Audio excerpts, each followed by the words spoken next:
Assalamualaikum warahmatullahi wabarakatuh. Kami dari kelompok 8 kelas A20 ingin menyampaikan materi tentang perfect competition atau yang sering disebut dengan pasar persaingan sempurna. Adapun anggota dari kelompok kami yaitu yang pertama ada Ika Nur Azizah dengan NIM 008, yang kedua ada Dian Nur Rahmat dengan NIM 005, yang ketiga ada Putri Wijayanti dengan NIM 024, dan yang terakhir ada Indrayanto dengan NIM 036. Materi yang akan kami bahas di sini yang pertama pengertian pasar persaingan sempurna, yang kedua ada ciri-ciri dari pasar persaingan sempurna, yang ketiga ada kelebihan dan kekurangan pasar persaingan sempurna, yang keempat ada price taking, yang kelima ada marginal revenue curve, yang keenam ada demand and supply curve for perfectly competitive firm, yang ketujuh ada long run equilibrium, yang kedelapan ada short run equilibrium, yang kesembilan ada constant cost, increasing cost and decreasing cost industries, dan yang terakhir adalah contoh kasus. Sebelumnya, apa sih pengertian dari pasar persaingan sempurna? Pasar persaingan sempurna merupakan suatu bentuk pasar di mana di dalam pasar tersebut terdapat banyak penjual dan pembeli, dan setiap penjual dan pembeli tidak dapat mempengaruhi keadaan pasar tersebut. Selanjutnya, terdapat ciri-ciri pasar persaingan sempurna. Ciri yang pertama, terdapat banyak penjual dan pembeli. Penjual dan pembeli dikatakan banyak apabila salah satu di antara mereka tidak memiliki kekuatan untuk mempengaruhi keadaan pasar, misalnya mengubah harga pasar atau mengubah penawaran dalam pasar tersebut. Yang kedua, barang yang diperjualbelikan sejenis atau bersifat homogen. Dalam persaingan sempurna, barang yang dijual satu dengan yang lain sama persis atau bersifat sejenis. Yang ketiga, adanya kebebasan keluar masuk pasar baik penjual ataupun pembeli. Di sini, penjual yang lama bebas untuk berhenti dan tidak menjual produknya di pasar. Sementara itu, bagi penjual yang baru bebas untuk berproduksi dan menjual barangnya di pasar tersebut. Ciri yang keempat, adanya mobilitas sumber produksi untuk produk yang bersangkutan. Mobilitas faktor produksi yang mudah membuat setiap penjual tidak mengalami hambatan atau kesulitan dalam pengadaan produknya. Berapapun jumlah faktor produksi yang dibutuhkan oleh penjual, masing-masing akan dapat memperolehnya. Ciri yang terakhir yaitu penjual dan pembeli mengetahui keadaan pasar sehingga mengetahui harga dan perkembangan pasar. Maksudnya, antara penjual dan pembeli tidak bisa saling mempermainkan atau saling bertindak yang dapat merugikan satu belah pihak. Selanjutnya, ada kelebihan dan kekurangan dari pasar persaingan sempurna. Kelebihannya yang pertama, tidak ada persaingan dalam pasar karena produk yang dijual bersifat sejenis atau homogen. Yang kedua, penjual tidak memerlukan iklan untuk mempromosikan produknya. Yang ketiga, penjual dan pembeli bertindak bebas dalam bertransaksi. Yang keempat, harga cenderung stabil karena sudah ditentukan oleh semua penjual dan pembeli. Sedangkan kekurangan dari pasar persaingan sempurna yaitu pertama, minimnya inovasi, yang kedua, pilihan barang yang dijual terbatas, yang ketiga, terjadi ketidakseimbangan dalam distribusi pendapatan dari masing-masing produsen. Dan yang terakhir yaitu asumsi sulit terwujud dalam kehidupan nyata. Price taking atau pembentukan harga pada pasar persaingan sempurna. Di dalam pasar persaingan sempurna, harga keseimbangan yang terjadi ditentukan oleh kekuatan permintaan dan penawaran dalam pasar tersebut. Harga yang terjadi ini merupakan harga datum atau harga yang sulit untuk diubah selama periode waktu tertentu. Sedangkan harga dalam perusahaan itu sesuai dengan keseimbangan pasar dan sepanjang perusahaan menjual dengan harga yang sama, maka akan membentuk garis lurus. Pembentukan harga keseimbangan pada pasar persaingan dan harga jual dari suatu perusahaan atau penjual dapat digambarkan dalam model kurva seperti pada gambar berikut ini. Pada kurva pembentukan harga keseimbangan pasar, harga keseimbangan pada pasar setinggi P ditentukan oleh titik potong antara kurva permintaan dan penawaran. Pada harga setinggi P itu, jumlah barang yang diminta maupun yang ditawarkan di pasar sebesar Q. Sedangkan pembentukan harga keseimbangan pada perusahaan individual di pasar persaingan sempurna, harga setinggi P tersebut bagi perusahaan akan merupakan harga jual yang berlaku untuk produknya. Harga jual ini sekaligus merupakan penerimaan marginal atau MR, penerimaan rata-rata AR, dan merupakan permintaan atau D yang dihadapinya. Dengan demikian, P sama dengan MR sama dengan AR sama dengan D. Marginal Revenue Curve. Penerimaan atau revenue adalah semua penerimaan produsen dari hasil penjualan. Yang pertama ada total revenue atau TR, merupakan keseluruhan penerimaan yang dihitung dari hasil perkalian antara harga atau P dengan kuantitas output atau Q yang terjual, dengan rumus TR sama dengan P kali Q. Yang kedua ada average revenue atau AR, merupakan penerimaan yang didapatkan dari setiap penjualan satu unit output. AR merupakan harga jual per unit output atau Q, dengan rumus AR sama dengan P sama dengan TR bagi Q. Yang ketiga ada marginal revenue atau MR, merupakan tambahan penerimaan yang diperoleh dari tambahan penjualan satu unit output atau Q, dengan rumus MR sama dengan delta TR dibagi delta Q. Sebagai contoh dapat dilihat pada tabel berikut ini.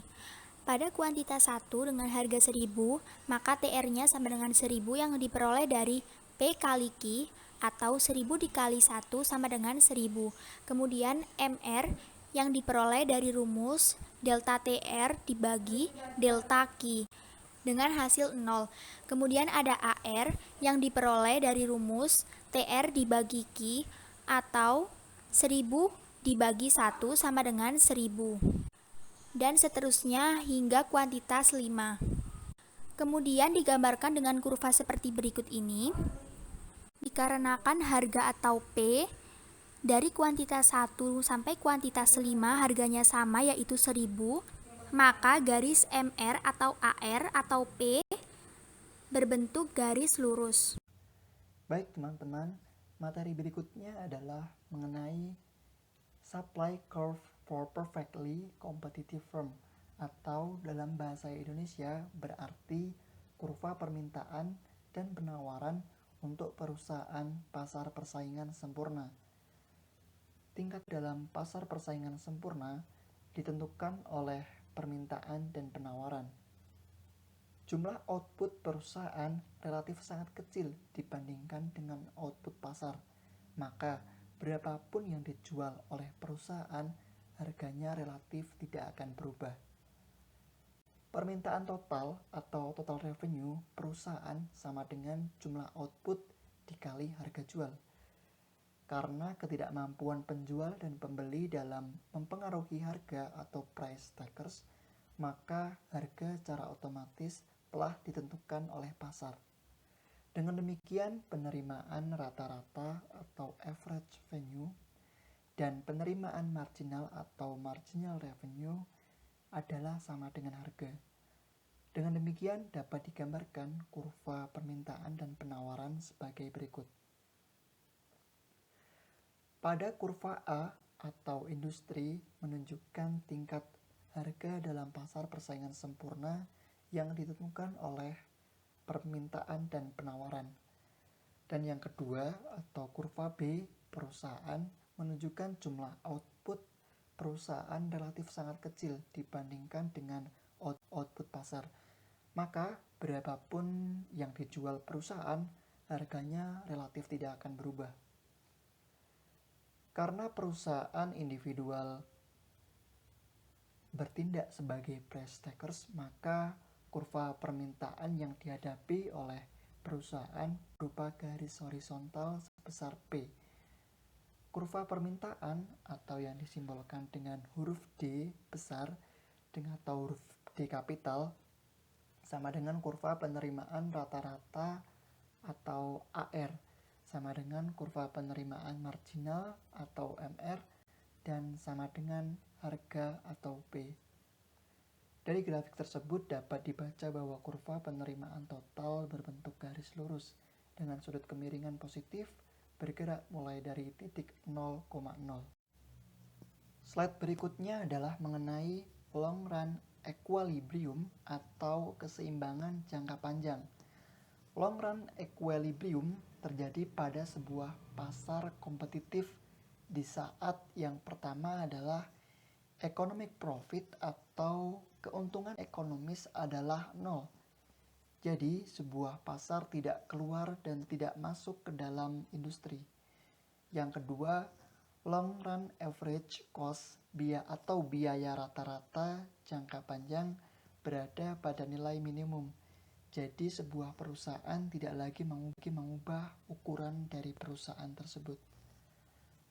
Dari grafik itu bisa kita lihat bahwa di pasar persaingan sempurna, perusahaan ini bebas untuk keluar masuk pasar, dan ketika suatu sektor atau industri mendapatkan suatu profit atau keuntungan, maka hal ini akan menarik perusahaan lain untuk masuk ke dalam tersebut. Ketika banyak perusahaan yang masuk, maka akan mengakibatkan jumlah supplier atau penyedia barang akan menjadi banyak dan akan berdampak pada harga yang akan semakin menurun. Dalam jangka panjang, profitnya akan mendekati nol. Namun hal ini adalah economic profit. Meskipun secara economic profit akan atau sama dengan nol, tetapi secara accounting bisa jadi hal itu masih positif. Short run equilibrium. Yang pertama yaitu keuntungan maksimum. Pada kurva keuntungan maksimum terdapat beberapa ketentuan, di mana keuntungan maksimum jangka pendek terjadi ketika MC atau marginal cost sama dengan MR atau marginal revenue, yaitu pada titik A. Titik B merupakan titik yang memenuhi syarat P lebih besar dari AC, lalu ditarik garis sejajar dengan sumbu horizontal sehingga didapatkan garis P1B. Besarnya penerimaan total atau TR yaitu 0, P0, A, dan Q0. Lalu besarnya biaya total atau TC yaitu 0, P1, B, Q0. Keuntungan maksimum yaitu terdapat pada area P1, P0, A, B. Yang kedua yaitu kurva kerugian minimum. Di sini juga terdapat beberapa ketentuan, di mana kerugian minimum terjadi ketika kurva AC atau average cost di atas kurva demand. Lalu, harga terbentuk ketika MC memotong MR, yaitu terbentuk harga P0. Lalu kita dapat menarik garis dari titik A ke kurva AC, maka akan terbentuk garis P1B. Kerugian minimum terdapat pada area P1, B, A, P0. Yang ketiga yaitu kurva keuntungan normal atau impas, di mana syarat terbentuknya keuntungan normal yaitu ketika MC atau marginal cost sama dengan MR, marginal revenue, terletak pada titik A. Letak kurva AC bersentuhan dengan demand, terdapat juga pada titik A. Maka dapat kita ketahui bahwa keuntungan normal terbentuk ketika P atau price sama dengan C atau cost, maka bisa juga disebut dengan zero economic profit. Constant cost, increasing cost, and decreasing cost industries. Yang pertama yaitu constant cost, di mana ketika permintaan mengalami peningkatan dan berdampak pada kurva penawaran yang akan bergeser ke kanan. Lalu, akan ada banyak perusahaan baru yang masuk pasar. Dan hal ini akan berhenti ketika equilibrium jangka panjang terbentuk. Yang kedua yaitu increasing cost. Increasing cost terjadi ketika banyaknya perusahaan baru yang masuk ke dalam pasar dan menyebabkan harga faktor produksi naik, sehingga terjadi perubahan struktur dan pergeseran titik keseimbangan. Yang ketiga, ada decreasing cost. Decreasing cost terjadi ketika masuknya perusahaan ke dalam industri menyebabkan turunnya harga produksi. Hal ini dikarenakan terjadinya efisiensi pada skala besar. Nah, akibatnya struktur biaya menjadi lebih murah. Pembahasan yang terakhir yaitu mengenai contoh kasus. Di sini saya mengambil artikel berita yang berjudul Harga Beras Premium dan Medium Kompak Turun. Ini rinciannya. Nah, pasar beras merupakan salah satu contoh dari pasar persaingan sempurna. Dapat kita ketahui bahwa isi berita yaitu mengenai harga beras premium dan medium mengalami penurunan. Hal ini disebabkan oleh banyaknya pasokan akibat sentra produksi sudah memasuki waktu panen. Berikut adalah beberapa sumber dari materi kami. Sekian presentasi dari kelompok 8, kurang lebihnya kami mohon maaf. Wassalamualaikum warahmatullahi wabarakatuh.